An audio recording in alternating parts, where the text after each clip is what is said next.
नमस्कार दोस्तों, मैं हूं राजीव और आप देख रहे हैं अमानत नॉलेज।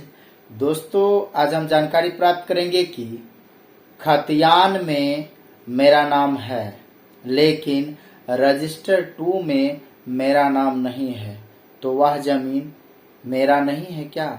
दोस्तों, इसी को जानेंगे और जानने से पहले आप हमारे चैनल पर नए हैं तो चैनल को सब्सक्राइब कर लीजिए और बेल आइकन प्रेस कर दीजिए, क्योंकि जमीन संबंधित नॉलेजेबल वीडियो मैं आपके लिए लाता रहता हूँ। चलिए जानकारी प्राप्त करते हैं।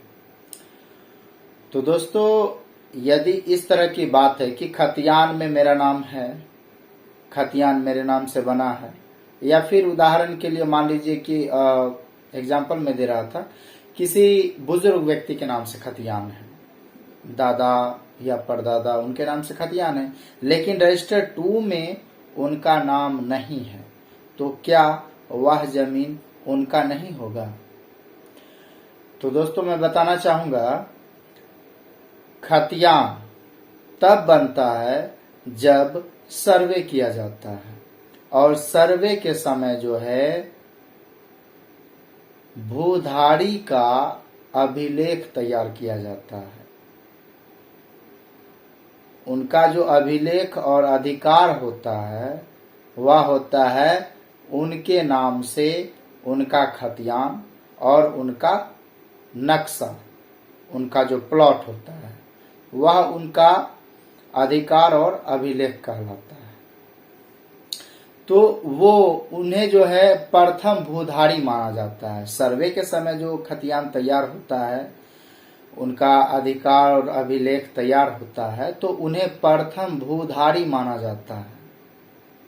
और वे प्रथम भूधारी हैं तो इसका मतलब ये नहीं है कि अंत तक वे ही भूधारी रहेंगे। प्रथम भूधारी हैं, लेकिन यदि वे उस जमीन को किसी अन्य व्यक्ति के पास बेच दिए हैं तो उस जमीन का मालिक वो होंगे जिनको उन्होंने बेचा है, तो वो दूसरे भूधारी होंगे उसी जमीन का। लेकिन जो है प्रथम भूधारी वे होंगे जिनके नाम से खतियान बना है। तो अब जिन्होंने खरीदा है दूसरा व्यक्ति, तो उनका दाखिल खारिज होगा। दाखिल खारिज होगा तो यह प्रक्रिया रजिस्टर 2 से किया जाता है, तो उसमें जो है जमाबंदी उनके नाम से होगा जिन्होंने खरीदा है। तो अब जो है दाखिल खारिज की प्रक्रिया तो जान रहे हैं कि जिनसे उन्होंने खरीदा उनके नाम से खारिज कर दिया जाता है, जिन्होंने खरीदा है उनके नाम से दाखिल कर दिया जाता है। तो जरूरी नहीं है कि जो प्रथम भूधारी है अर्थात जिनके नाम से खतियान है, रजिस्टर 2 में उनका ही नाम अभी भी होगा। यदि वो बेच दिए हैं तो फिर उनका नहीं होगा, यदि वो नहीं बेचे हैं तो फिर उनका ही होगा।